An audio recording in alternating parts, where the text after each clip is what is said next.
Hallo liebe Concorde-Freunde! Heute möchte ich nochmal sehr detailliert auf das Thema Motorwärmetauscher eingehen und ich zeige euch, wie eine Dieselstandheizung funktioniert.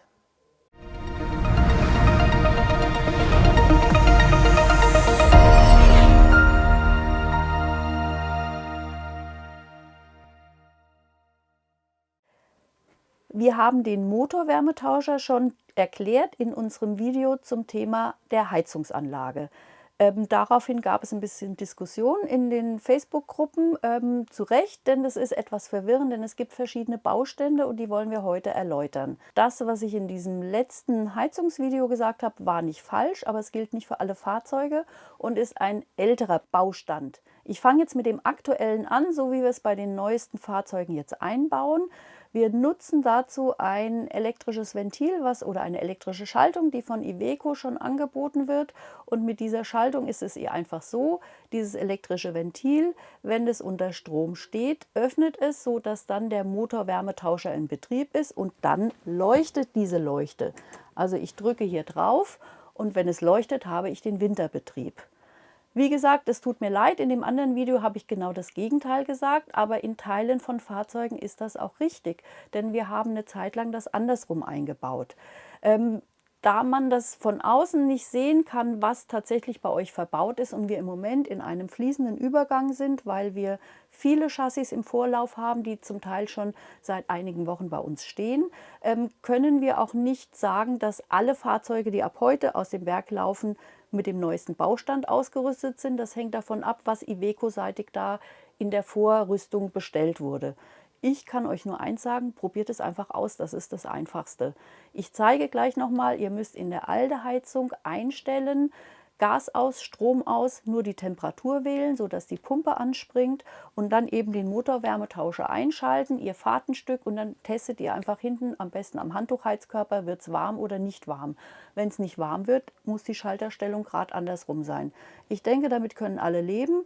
Im Moment geht es nicht anders, nur einfach für den Hinterkopf. Und jetzt zeigen wir euch dann noch zwei andere Versionen, so wie es die früher in älteren Fahrzeugen gab. Bei älteren Fahrzeugen oder bei anderen Modellen gibt es noch andere Schaltermöglichkeiten. Also der Schalter, den ich euch gerade für den aktuellen Iveco gezeigt habe, ist natürlich in einem Liner nicht verbaut, der hat andere Schalter. Eine Möglichkeit ist ein ganz einfacher Kippschalter mit 0 und 1.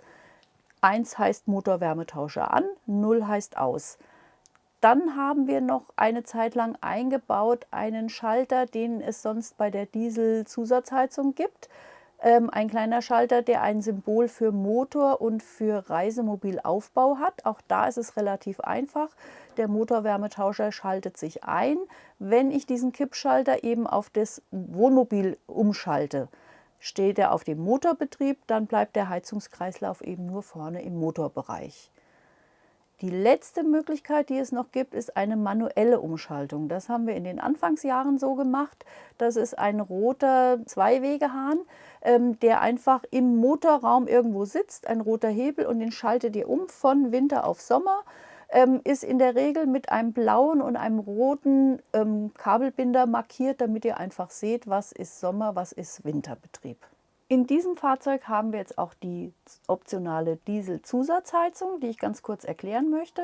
Ihr habt einen kleinen Schalter, Motorbetrieb, Wohnmobilbetrieb. Ihr habt mit der Dieselheizung quasi zwei Möglichkeiten.